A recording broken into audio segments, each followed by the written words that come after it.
so far to harbor life. Like it or not, for the moment, the Earth is where we make our stand.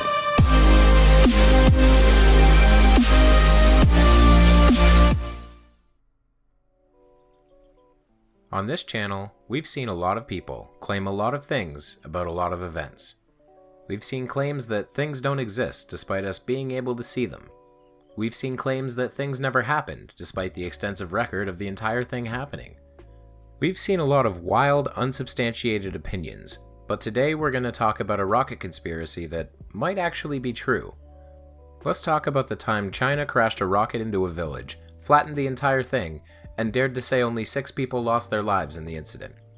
Let's talk about Intelsat 708. In 1992 and 1993, several American companies received licenses from the US Department of State to launch Intelsat satellites aboard Chinese rockets. Intelsat 708 was to be launched into geostationary orbit aboard a Long March 3B launch vehicle from the Zhejiang Satellite Launch Center in Sichuan, China. On February 15, 1996, 708's launch failed immediately, the rocket veering off course and crashing into a village near the launch site. This is the only video I could find of the incident, and I apologize in advance for both the poor audio and the poor video quality.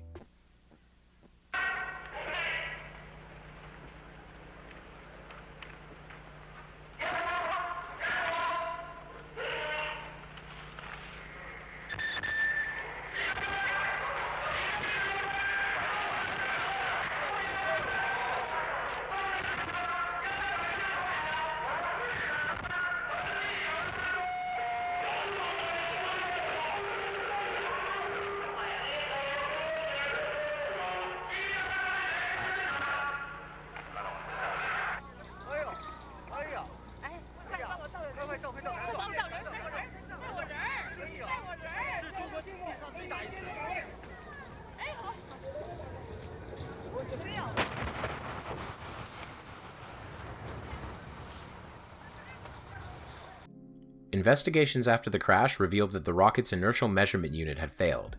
These units provide data on the rocket's specific force, angular rate, and orientation using a suite of instruments that includes accelerometers, gyroscopes, and sometimes magnetometers. When they fail, it can cause the rocket's guidance systems to misunderstand where the rocket is and attempt to correct for something that may be a non-issue, resulting in the rocket veering off course. A very similar issue happened to a Russian Proton M rocket in 2013. Its accelerometers were installed upside down, resulting in the craft believing that it needed to flip itself over.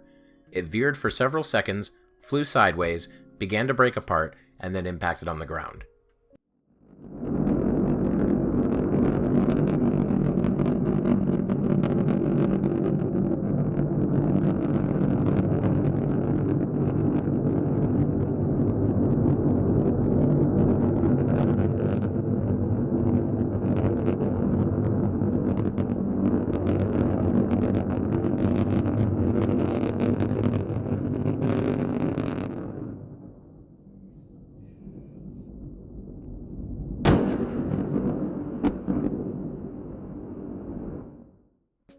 However, Roscosmos has the good sense to launch their rockets in the actual middle of nowhere, meaning nobody was harmed by this failure.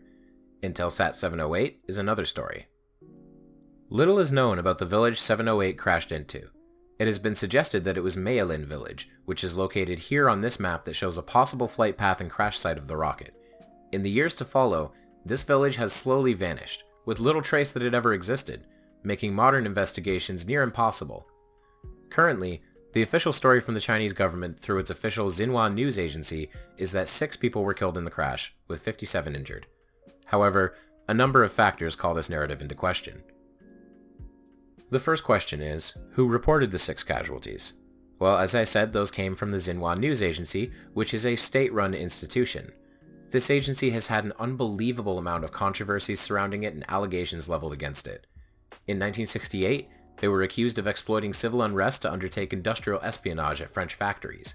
In 1989, a number of its own journalists went on strike, claiming they were being censored when trying to report on the Tiananmen Square protests. In 2011, they had a security breach between a flirtatious member of Canadian Parliament and a Xinhua reporter. In 2017, they were accused of racism and anti-Indian sentiment spread during the China-India border standoff, and the list goes on and on. At this point, it seems like everything that comes out of the Xinhua news agency needs to be looked at with a very, very fine-toothed comb. The second damning factor is this footage of the village taken the day after the incident. We can see that entire neighborhoods have been completely decimated, torn apart by debris as well as the force of the explosion. If this was a populated village as we're told it was, it becomes hard to believe that only 6 people were killed in this incident. The third factor, and easily the most dismissible, is eyewitness testimony. There's a reason eyewitnesses aren't considered extremely reliable, because a lot of the time, they're not.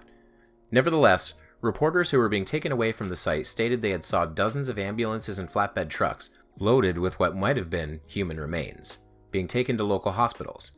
In addition, members of the satellite company's security team suffered toxic damage to their bodies while trying to recover the satellite's sensitive components, but no one has ever mentioned whether this would pose a future problem for the village or not. If the security team was suffering bulging eyes and severe headaches after only a few minutes, what of the people who lived there? Now, this investigation would not be complete without an antithesis. There are a few points that actively work against the theory of a higher death toll, and they do so pretty effectively. First and most obvious, there's no actual record of these additional deaths. There's no footage to back them up, and no documentation indicating hundreds of deaths was in the village. In fact, census data shows that the nearest village, Mailin, had a significant population increase in the years following the accident. One major question can be raised that throws a logical wrench into the gears. Since the launch failed immediately, why wasn't the rocket remote detonated? In the Proton example, it's known that Roscosmos has never made use of remote detonation systems for whatever reason, but the Chinese do use them, and have since the earliest Long March rockets. However, at the same time, there is a procedure that prevents detonation during the first 15 seconds of launch in order to protect the launch site, and this gives ground control a small window to redirect the rocket's path before it impacts. Intelsat 708 crashed 22 seconds after launch, and it's unclear why the rocket was not destroyed in the 7 seconds it had available before impact. The reason I call this a logical wrench is this: if the village had, as official state, been evacuated, there would be no need to detonate the rocket. Granted, 6 deaths is 6 too many in most people's minds, but if they knew the rocket was about to crash into empty houses, it may have actually been the safer decision than causing an explosion in the air that might have rained down onto the launch site.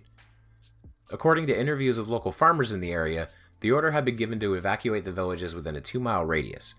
Of course, it's common for these orders to be defied, which may account for some of the casualties, as only 2 of them are confirmed. These were engineers who were still in the coordination building when the rocket crashed, located here. According to official reports, these engineers were in the building despite orders being given for everyone to leave. A multi-million-dollar satellite lost. 6 people dead, or 500 people depending on who you believe. An entire village reduced to splinters. We may never truly know what happened on February 15th, 1996. At the end of the day, it does shed light on how important launch location is. Take a look at the place 708 was launched from, and how close it is to so many populated areas. Meanwhile, KSC in Florida launches rockets over the ocean, and Baikonur Cosmodrome in Kazakhstan launches rockets over the middle of nowhere. China could do well to learn a lesson from these locations. However, this subject also highlights something I consider important. Conspiracy theorists love to look at NASA when attempting to find fraud and cover-ups. However, the truth is that NASA is one of the most transparent organizations on the planet. Everything they do is open for the public to see, and they have even bravely faced the blame for their failures during Apollo and the shuttle program. If you want to find conspiracies involving space agencies, I suggest you look across the ocean.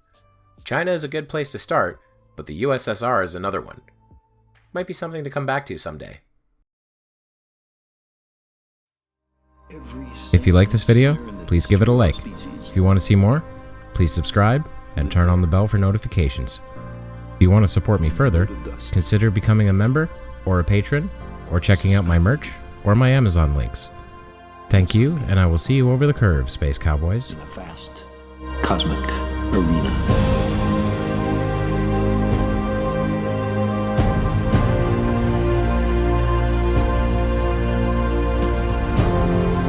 Our imagined self-importance, the delusion that we have some